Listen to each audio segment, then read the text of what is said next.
This is music, and this is a stack of first impressions.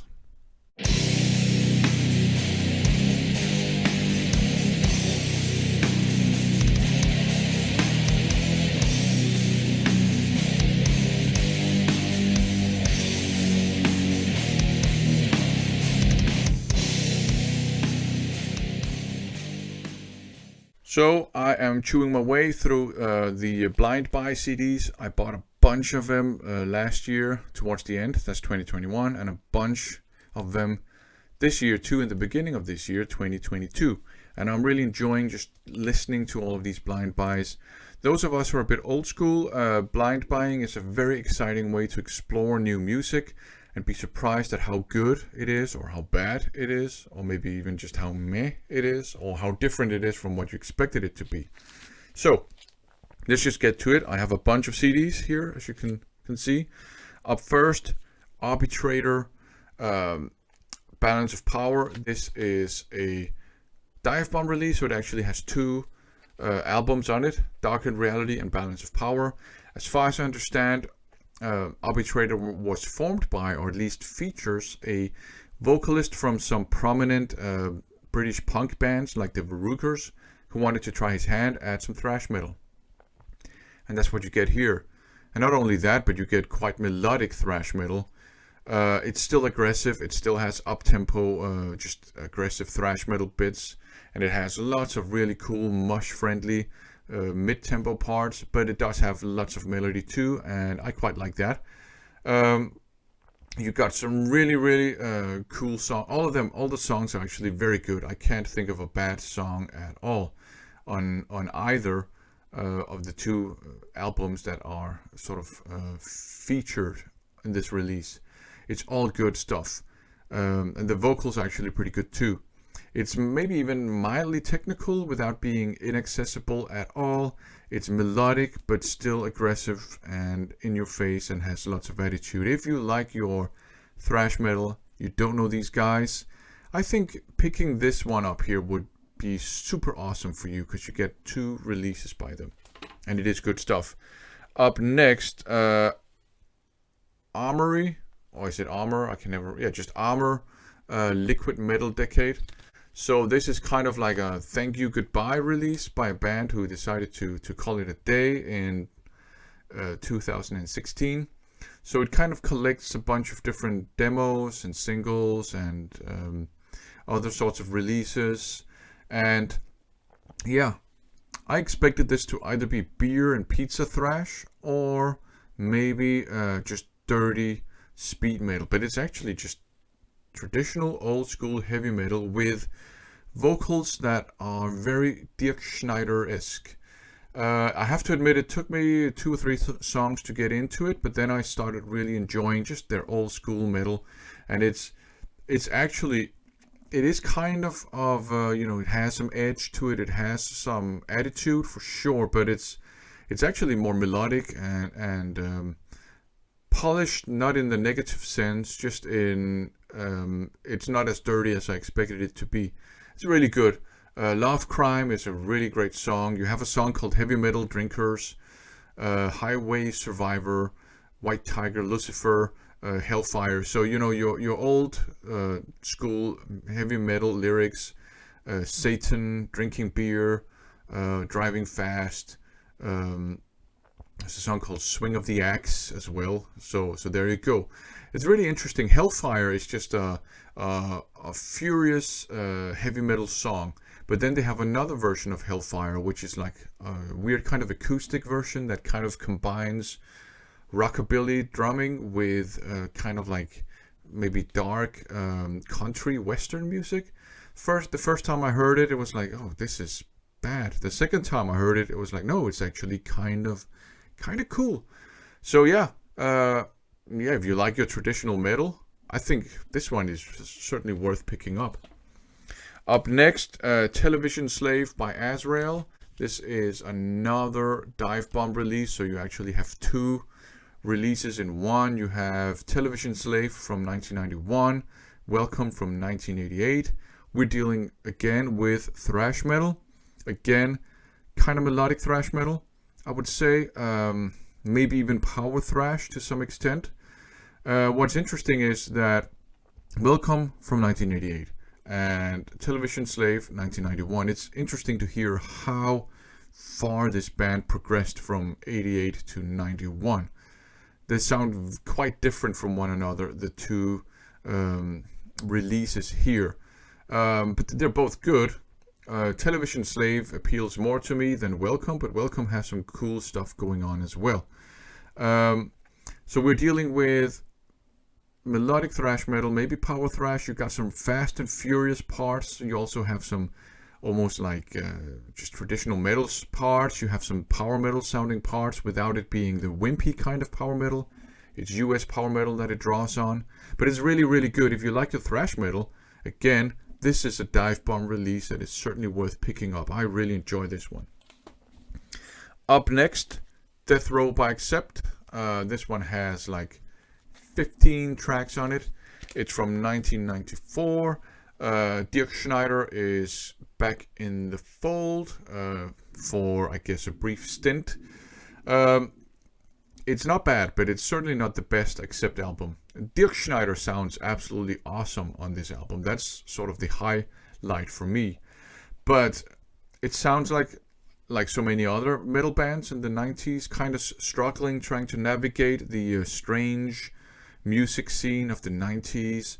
So trying to retain their core sound, but also trying to adopt some 90s kind of stuff. And it sounds like they're trying to go for a kind of industrial sound here. The guitar tone sounds quite industrial. You have lots of just repetitions of riffs like they do in a lot of industrial metal music, or they did back then. And it doesn't always work super well. You do have your really awesome Accept choruses. But some of the songs get a bit repetitive and a bit boring. And you have 15 of them. That's maybe a bit over the top. The two last ones are two instrumentals, Drifting Apart and Pomp and Circumstance, which is the Macho Man song. And I don't think they even belong on this album, to be honest. It's already long enough. Some of the songs are longer than 6 minutes. So you got songs between 3 minutes and 6 minutes, right? And you got 15 of them. That's a very long album. A lot of them are quite repetitive. I will not fault people for getting a bit bored by this album. It's okay to listen to it in chunks, I think. It's not a bad album. I do enjoy it, but it's not the best Accept album for sure. The choruses, great. Some really cool guitar solos as well. Some cool riffage, just a lot of it is repeated ad nauseum. If you don't know Accept and you're looking to get into Accept, this might not be the best album to do that on, except if you like industrial metal. But I would recommend going back to some of the early Udo Dirk Schneider fronted stuff, or maybe some of the more recent Mark Tornillo fronted stuff. Up next, Age of Evil, Living a Sick Dream.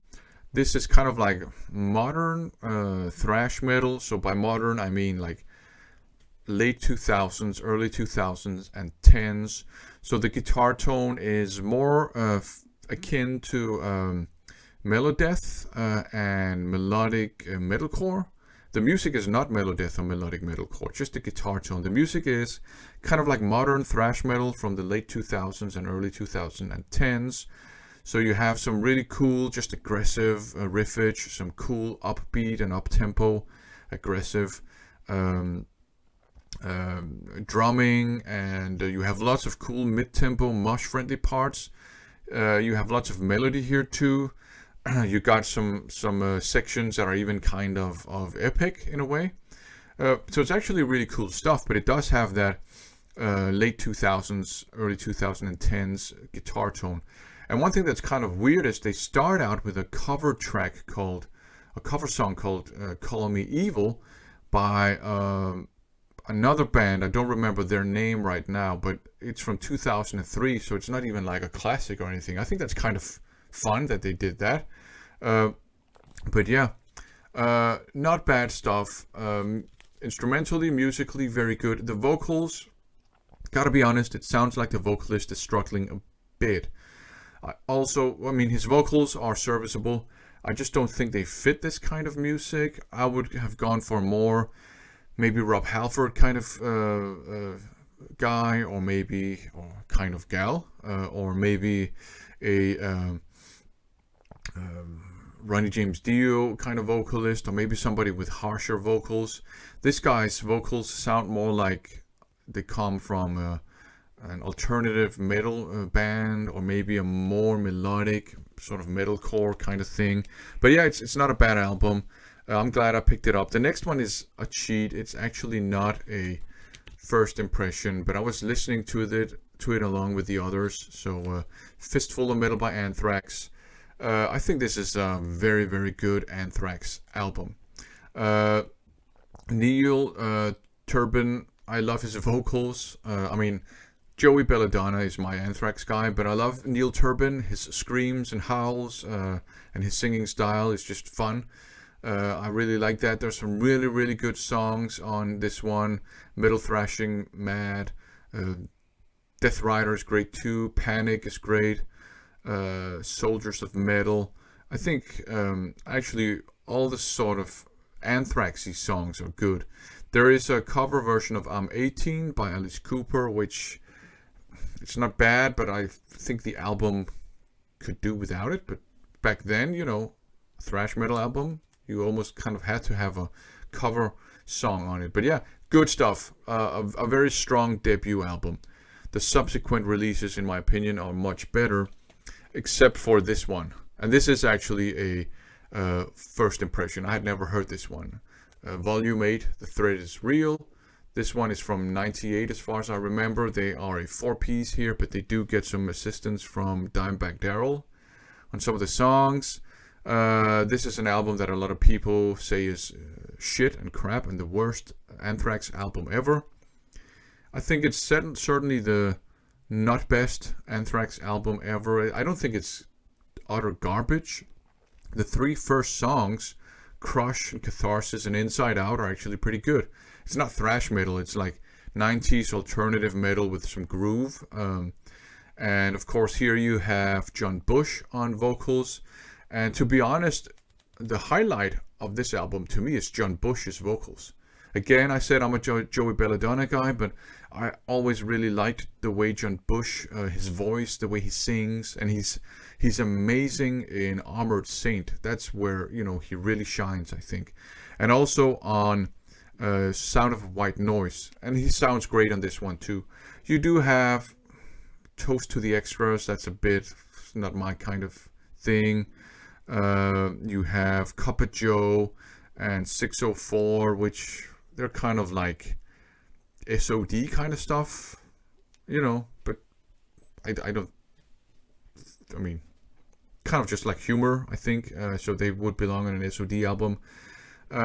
Stealing from a Thief is great too. So it has some strong openers and a strong closer.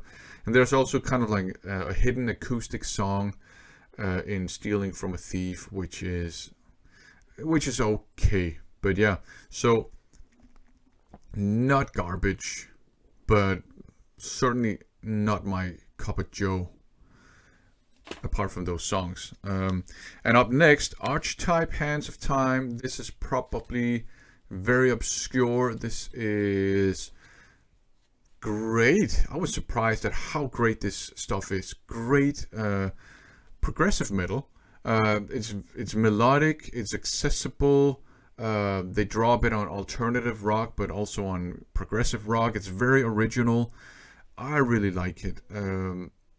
Just tasty progressive metal, and you do have some really cool, heavy, groovy parts as well. Some nice technical and shreddy without being wanky guitar solos, and all the songs, all 4 songs. This is an EP, are just great. If you like your prog metal, and you like, because I know a lot of prog metal fans do that, if you like your deep cuts and your obscure stuff, try to see if you can pick up a copy of this EP. It's absolutely great. And the last one I want to show you is Ascalon's Reflections. It's also an EP, but it has enough bonus tracks that it ends up being a full-length album. This is basically new wave of British heavy metal with 2010's sound. So musically, it sounds like new wave of British heavy metal from the 80s. So you have your guitar harmonies going on. You have your just old school heavy metal riffage. You have your larger than life lyrics, and then it has a really modern sound. This one is New Remorse. I think it's a reissue, but I can't be certain, from 2016. But it is from after the 2000s. It might even be from 2016. I don't remember if it's a reissue, but it's great. I love this one. Fantastic, just old school heavy metal. Lots of influences from your Saxons, your Iron Maidens, your Satans, your Hells, all your early new wave of British heavy metal stuff, and just with a modern sound. It's so great, and I really love the guitar harmonies that they use. So apart from Volume 8, The Thread is Real, which I don't hate, I do like just, sometimes just listening to those, the handful of songs on it that I really enjoy. And as I said, John Bush sounds amazing on that album. It's clear that this is another band kind of trying to navigate the 90s. And, I don't feel too bad about it because, they're back at full force now, at the height of their powers. And there are some people who actually think that they're, the post-return of Joey Belladonna is better than the post-Joey Belladonna leaving. But yeah, so even The Thread is Real, I don't really hate that one, except I don't hate that one either. I like listening to some of the songs in those albums. So, in my opinion, another successful round of first impressions. If you think some of this stuff sounds interesting, I think you should try to go out and pick up maybe just some cheap copies of these releases. The Dive Bomb ones might not be easy to find cheap, but Dive Bomb, that's just quality. So, in any case, yeah, good stuff. And thanks for watching.